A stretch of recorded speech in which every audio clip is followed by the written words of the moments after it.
8년 넘게 원룸 다가구 건물을 임대하고 운영한 임대인으로서 최근에 두 분 임차인을 새로운 월세 계약을 하게 됐습니다. 한 분은 20대 남성분, 한 분은 30대 여성분이었습니다. 두 분 다 그 전에 오피스텔하고 이런 다세대 둘 다 전세로 살고 계시다가 월세로 이제 오는 거죠. 이제 전세 절대로 안 산다. 뭐 사기 이런 거 다 들어보셨죠? 깡통 전세. 그런 사기는 저기 뉴스에만 봤는데 나 절대로 그런 거 당하기도 싫어.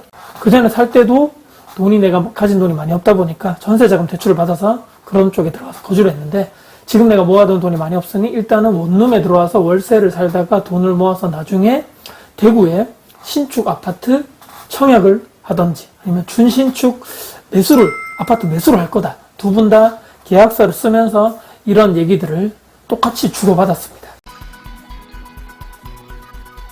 주택자도 똘똘한 아파트 한 채, 1주택자도 갈아타기 하면서 똘똘한 한 채 쪽으로, 무주택자분들도 이렇게 비슷하게 똘똘한 아파트 한 채, 최상급 아파트로만, 또 사람들이 좋아하는 아파트로만 몰리는 이유가 지금 여기 있는 것이 아닌가. 자, 최상급 아파트 어떤 게 있을까요? 역세권, 신축에, 브랜드에, 하이엔드에 33평 이런 아파트겠죠. 청약 경쟁률, 줍줍, 무순위 이렇게 경쟁률이 그런 좋은 쪽에 있는 아파트들 쪽으로만, 물론 이제 분양가 자체가 좀 낮게 나오는 이런 쪽에 많이 몰리겠죠. 반대로 지금 서울이나 경기도 이런 좋은 지역에서는 경쟁률이 2자리, 3자릿수 이상 막 빠바박 올라가는데, 대구 같은 데서는, 이런 지방이나 이런 데서는 이달 계속적으로 이렇게 양극화가 계속적으로 벌어지는 이런 상황에서도 나오는 아파트 공급이 부족하다. 인허가가 축소되어 있다. 인허가 건수가 막 저조하다. 지금은 모르겠지만 3년 뒤, 4년 뒤에 과연 이 신축의 아파트 공급이나 입주가 부족해지지 않겠는가. 이미 예측을 어렵지 않게 우리가 할 수 있는 상황입니다. 이게 이미 기정사실화 되어 있는 거고, 2년 전 또 3년 전부터 정부, 국토부 이슈가 그쪽에서 많이 따다닥 터트리면서 빌라다, 오피스텔 다세대 다가구 전세 사기를 빡빡빡빡 치는 거죠. 그런 결과 다세대 빌라, 오피스텔 이런 쪽으로 전세 수요 자체는 이분들, 아까 그분들처럼 젊은 사람들이 절대로 전세로도 들어가지도 않고, 살려고 했더니 아니 이거 빌라나 다세대나 그런 거 살려고 하면 그 가격 나중에 떨어지네. 그거 왜 사냐? 그렇기 때문에 전세도 안 되고 매매도 안 되고, 또 추가로 그쪽에 있는 사람들이 불안불안하다 보니까 월세로 빌라나 이런 오피스텔 또는 이런 다가구나 이런 원룸 쪽에 있는 월세로 들어가는데, 또 여기 있는 분들 중에서 이것도 불안하다 그러면 아파트, 소형 아파트 구축 쪽으로도 월세로 계속적으로 가는 거죠. 팔리지도 않고 이런 빌라, 특히 다세대 역전세 이슈에다가 또 보증보험 공시가격 126% 이런 이슈도 터지면서 강제 역전세가 따다닥, 이런 상황이 완전히 당분간은 이 빌라 다세대 다가구는 살아나기가 힘들다라고 저는 생각합니다. 내가 돈이 별로 없고 자산이 별로 없어도 그 똘똘한 아파트 한 채만 우리가 다 쳐다보고 있는 거죠. 모든 사람들이 그 한 방향만 딱 보고 있습니다. 최상급 입지, 이런 부동산 암흑기 시장에서도 그런 단지는 신고가가 나왔다고 하죠. 작년 말쯤에 올림픽 파크 포레온이라고 하죠. 이제 둔천주공이 분양가가 나왔는데 12억, 중반 후반 13억이다. 와, 너무 비싸다. 그 당시에 생각을 우리가 해보면, 그 당시에 유튜버 나왔던 분들 전부 다 폭락 그쪽이겠죠. 조정된다, 하락 이쪽에. 무조건 끝난다, 미달난다. 그 13억, 12억이 아니고 10억 밑으로 폭락한다. 근데 이게 웬걸? 지금 최근에 기사 보니까 20억이 넘고 21억이 실거래가가 찍혔습니다. 갈로는 간다는 얘기입니다. 갈로만 간다. 역시 근데 아파트네.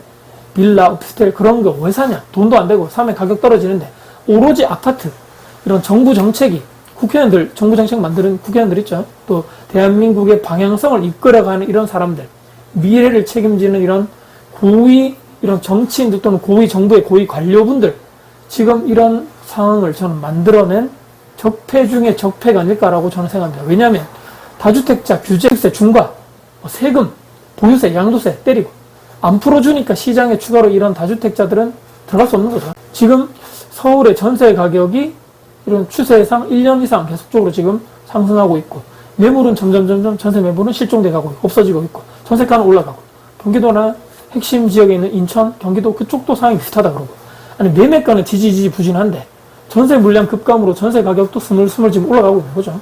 전세가가 올라가면 전세 사는 임차인들은, 이 사람들도 대출 받아서 들어오시는 분들은 이자 부담이 계속 올라가는 건데, 그 누구도 원하지 않는 상황이 됐다. 다주택자들도 힘들어하고, 지금 세금 규제나 이런 것 때문에. 거기 전세 사는 사람들 전세 가격이 올라서 이것 때문에 또 힘들어하고, 빌라나 오피스텔 다가오고 여기 사시는 분들 또한 거기도 힘들어하고, 다 지금 누구도 원하지 않는 상황. 정부만 아니면 그 해당 대출을 해준 그 은행만 승자인 건가요? 주택 인허가, 공급, 착공 물량이 전적으로 이런 물량 관련돼서는 그 정치인, 관련된 정치인들이나 공무원들이나 정부 고위 관련들, 그 사람들이 100% 책임인 거죠. 일반적인 국민들은 책임이 하나도 없습니다. 그리고 시장의 전세 물량의 부족, 아니, 누가 그걸 전세를 공급하는가? 다주택자 분들이 거의 80%, 85%를 차지한다 그러죠. 진입 못하게 한 그 법을 만든 정치인들, 또 정부에 있는 고위 관료들, 그 사람들이 또 100% 책임인 거죠. 전세 가격이 상승하는 것은요. 몇 달 전부터 뉴스에 나왔던 인플레이션 때문에 공사비다, 자재비다, 인건비가 폭등한다. 건설사나 시공사들이 입찰 자체를 하지 않는다. 짓지 않는다. 분양가 계속적으로 올라가는데. 근데 수요는 많고 공급은 줄어들고 있다. 수주로 나오는 물량은 없는데 원하는 사람들이 많으니까 계속적으로 몰리는 거죠. 청약 경쟁도 올라가고 분양가는 계속적으로 올라가죠. 앞으로 공급은 근데 더더더 하기 힘든 상황이다. 도대체 이런 상황을 누가 만들었는 얘기? 서울이나 이런 핵심 주요 지역에 있는 경기도나 인천 지역, 여기를 제외하고 이런 거래 매매 건수가 부족하다 보니까 지방에 있는 지역의 그 지방자치단체들의 세수가 펑크가 난다는 뉴스를 심심치하게 우리가 보는 거죠. 왜? 취득세 부분에서 각 지방세의 큰 포션을 차지했었는데 이게 평균 대비해서 매매 거래량이 안 되다 보니까 그 취득세 거치는 세금이 없는 거죠. 그리고 주택을 보유한 다주택자, 유주택자, 또 매수하거나 취득하거나 재산세, 종부세, 양도세를 내는데 그거를 원천 차단해버렸다. 전세 공급도 부족하고 전세가는 상승도 이어지는데 빌라, 다세대, 원룸의 이런 이 아파트뿐만 아니고 이 아파트 쪽에 있는 착곡 인허가도 계속적으로 안 되고 있다. 아무도 짓지 않는다. 정부가 하라 해도 좀 지으라 해도 아무도 원룸이나 다세대, 오피스텔 안 짓는다는 얘기입니다. 누가 지금 이런 시장 상황에서 지어서 분양을 하겠냐는 얘기입니다. 이 자체가 다가구나 빌라나 오피스텔 지어가지고 분양하면 그것도 저 사기꾼 놈들 손가락질하고 욕하기 뻔한데 누가 짓느냐는 얘기입니다. 그런 중에 핵심 입지의 분양가 상한제로 나온 아파트들 청약은 엄청나게 경쟁률 올라가고 또 혹시나 해가지고 무슨 일이나 쭉쭉 나오면 몇백 대, 몇천 대 일이 최근에 계속적으로 나오는 상황입니다. 주택을 가진 사람에게 욕심꾸러기, 탐욕쟁이다 그러고 사기꾼이라고 토기꾼이라고 손가락질하고 욕하더니만 그거 보십시오. 무순위 줍줍이 나오니까 주택을 가지고 있는 유주택자뿐만 아니고 무주택자분들도 다 거기다 청약을 넣는 거죠. 로또 청약. 영혼을 그냥 팔아버리는 겁니다. 내가 하면 투자고 남이 하면 투기고 역시 사람 인간은 믿을 만한 존재가 못 된다고 생각합니다. 대한민국의 모든 사람들이 그러니까 아파트만 그것도 핵심 지역에 있는 아파트만 다 쳐다보고 있다. 오로지 인생 목표는 똘똘한 한 채다. 다주택자를 경멸하고 무시하고 범죄화하면서 세금을 중과하고 때려서 있는 주택도 전부 다 팔려고 하고 그럼 다주택자분들도 말씀드린 대로 이런 못난이들 다 팔고 똘똘한 한 채로 다 가는 거고 1주택자들은 당연히 갈아타기 하면서 점점점 더 좋은 쪽으로 상업지로 하는 갈아타기 하는 것이 그쪽이 당연한 수순인 거. 이 무주택자분들은 지금까지 내가 전월세 살면서 청약 통장 만들어 놨고 점수가 계속 올리고 있죠. 전략적으로 살아서 내가 저 좋은 아파트 청약 받는 게 내 인생 목표인데 이상한 구축 이걸 사라고 하니 지방에 있는 그런 아파트 청약 받으라고 안 되는 거죠. 그런 어불성설인 거죠. 난 무조건 좋은 거, 난 똘똘한 한 놈, 내 인생에 단 한 채, 단 한 번의 기회, 나는 저놈한테만 청약할 거야 라는 그냥 분위기로 다 그렇게 가는 겁니다. 이 상황, 이 분위기를 도대체 누가 만들었습니까? 대한민국 일반 국민들이 만들었습니까? 아니면 정부 고위 관료, 해당 그 법을 만드는, 부동산 정책을 만드는 그 정치인들, 뭐가 정답이냐 오답이냐. 지금 근데 중요한 것은 이게 문제가 아닙니다. 그동안 계속적으로 똑같이 말씀드렸던 이런 분위기나 이런 대한민국 상황이 부동산 정책 잘못됐다, 내가 아니라고 해도, 저거 잘못됐다라고 해도 충분히 난 빌라에서 잘 살 수 있어, 여기 원룸에서 행복하게 우리가 살자, 아파트 저거 갈 필요도 없어, 이런 식으로 정신승리해서 솔직하게 말씀드리지만 이렇게 해결될 문제가 아니라는 말씀입니다. 자, 여기서 냉정해져야 됩니다. 여기서 삼시세끼 밥 우리가 다 잘 먹죠.